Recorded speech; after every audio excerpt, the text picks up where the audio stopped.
Hi again. I haven't been filming for maybe a little while because I've been sort of ill with this sort of cold type thing.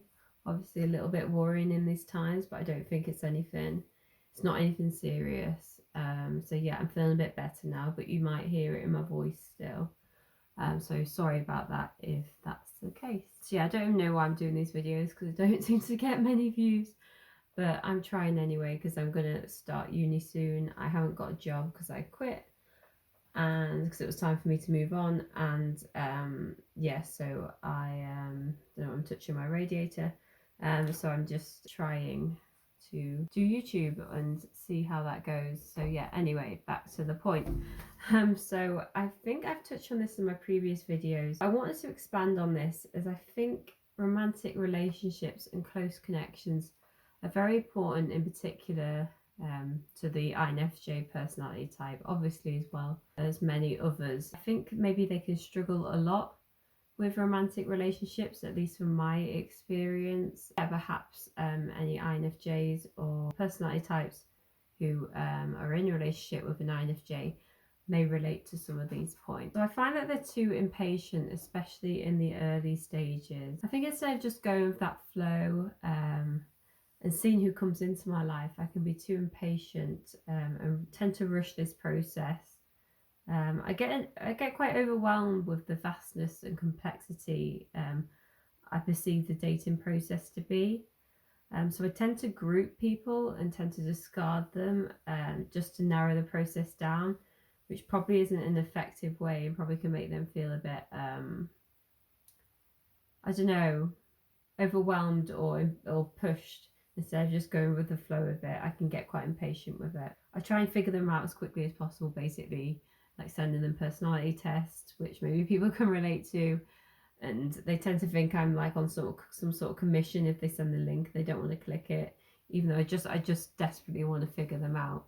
Even though that 16 personalities test might not be the best way of doing that. I think this can maybe come across quite rigid and systematic and maybe quite even cold and blunt and sort of like rushing things, which may sort of overwhelm them and put off potential partners. I think when in terms of when this relationship sort of evolves, they can sometimes force themselves and others to be comfortable around them and open around them too soon, which can be overwhelming. Everyone has a different sort of speed in sort of letting themselves show, because obviously in the start of the dating process people are sort of not putting on a show, but they're trying to show the best of themselves, and the INFJ personality type might be sort of force them to show all their sides, and they want to know everything, just trying to rush this, and that probably can be quite off-putting and scary for other partners. This is from my experience, at least. I think when this is sort of come across in a healthy way, I think an INFJ's sort of open and non-judgmental nature can allow people to open up quite quickly anyway when it's done in a sort of healthy, positive way. I think INFJs tend to be sort of maybe too picky sometimes. I feel like they hold very high standards for other people in terms of emotions, if that makes sense, the mental side of it. I think because they hold very high standards for themselves, they can sometimes be very unforgiving and maybe quite stubborn with others.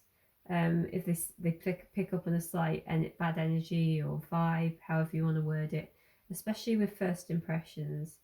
I think this is mainly because INFJs also hold very high standards for themselves. They're usually a lot harder on themselves, like I mentioned. I think INFJs feel this sort of responsibility. So sometimes they may feel like if there is any slight bad energy, they might search for how it might be their responsibility in causing that. And I think they can be quite pushy with asking why and stuff, even though it might not have anything to do with them at all. I think any suspected manipulation, lying, and general inauthenticity, I think it's a massive turn off for me as an INFJ and maybe others. I feel that as I sometimes rely on my intuition too much, I may pick up on something that isn't there especially if I'm in a particularly skeptical, negative, or turbulent type mood. Sometimes I wonder if INFJs are a lot more sure of the things they don't like about potential partners rather than the things they do like. And I think they can sort of cut people down and cut people off just by a list of things they don't like, instead of just looking for the things that are there that they do like. And that might be a negative thing for them in terms of finding a potential partner. I think it's also quite an unhealthy attitude to have, which I've definitely experienced myself, of course. I think if this high standard is never met, they may give up and become skeptical of the dating scene.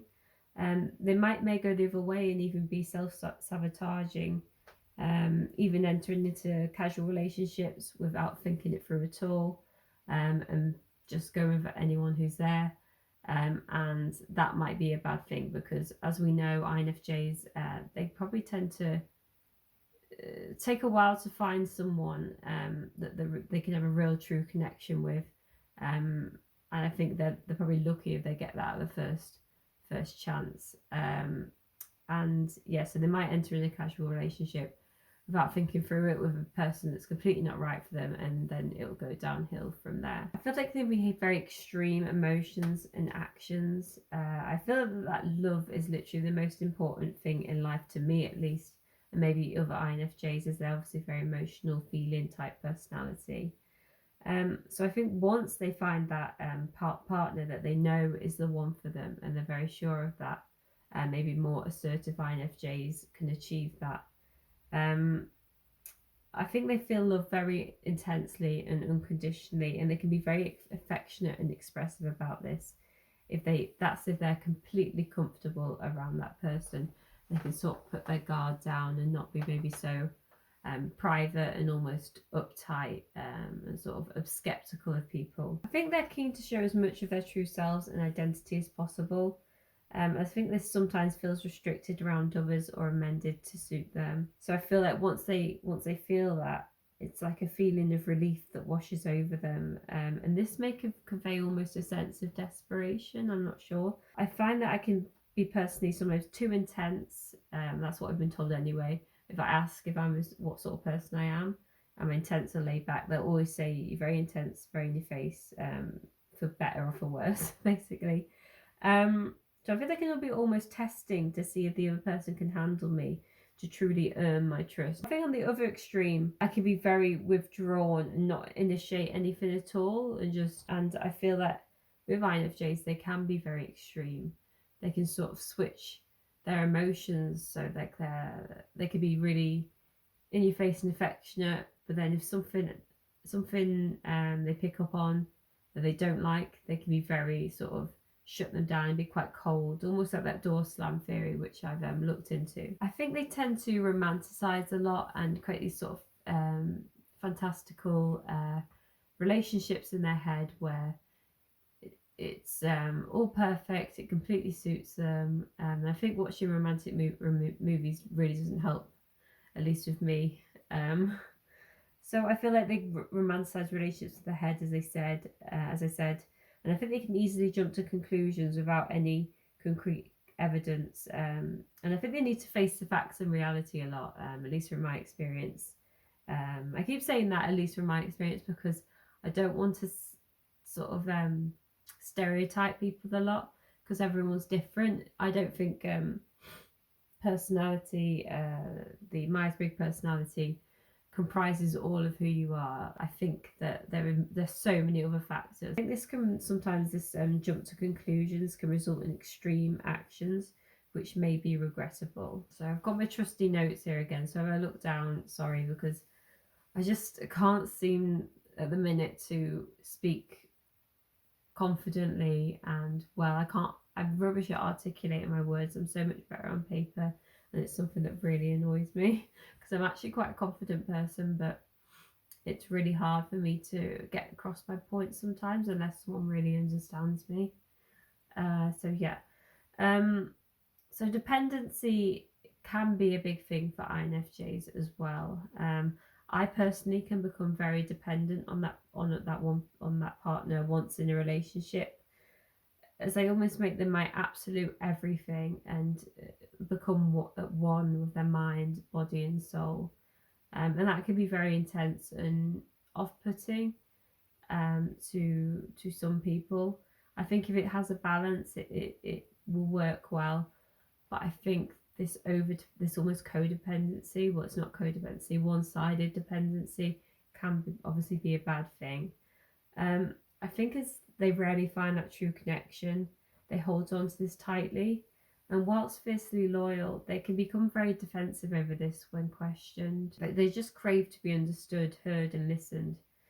Because so often they don't feel this. They feel like they understand, hear, and listen to everyone else. But when it's back in their face and they want that, they feel like they can't have it, and it's like that they're the ones that are accommodating others. They're the ones that are changing themselves for others. I think this can make them discard other healthy relationships like friendships or co-worker relationships. And I think when this intensity to their own partner isn't reciprocated to the same extent, I think they could feel quite lonely and dejected, especially when they've discarded their other healthy relationships. I think there can be a lack of physical intimacy shown to their partner, which can be obviously very frustrating for them. I think they approach intimacy in a lot more emotional level rather than physical. From my experience, the physical intimacy always comes secondary and sometimes is just disregarded entirely. They don't sort of understand the importance of it because that's not what they need, which could be obviously frustrating, as I mentioned. I think as they're so often lost in their head and they crave that emotional intimacy, which can be sort of quite erotic, I think, for them. They almost don't need that physical intimacy because they get enough intensity just from connecting emotionally. So yeah, I think they sometimes forget the importance of physical intimacy and bodily pleasures. I think they prefer to embrace the spiritual connection that comes with intimacy, which may not be understood by others. And this may be rarely achieved as well. When it is, I think it can be very intense. I think intimacy that is purely physical, so you get another personality type that's very based on showing their affection and intimacy in a physical way. I think that can make them quite shut down and enthusiastic, which is why things like maybe one night stands where you hardly know the person, you haven't got that connection, but it's just mainly physical really, it may be enjoyable for them. And the last point, taking on too much emotional responsibility. I think once an INFJ is in a relationship and is around their partner a lot more, they can be overly paranoid about their partner's negative moods and energy around them. I think I previously touched on this actually, and they worry that things are their fault, and that can make their partner feel confused and overwhelmed. They may overexert themselves, questioning and trying to change themselves to make their partner feel better, even if it isn't even about them. I think perhaps they need to learn that some things are out of their control and not their responsibility, and that's just the way it is, and just go with the flow of it. Sometimes things will be their fault, sometimes they won't, but that's just the way it is.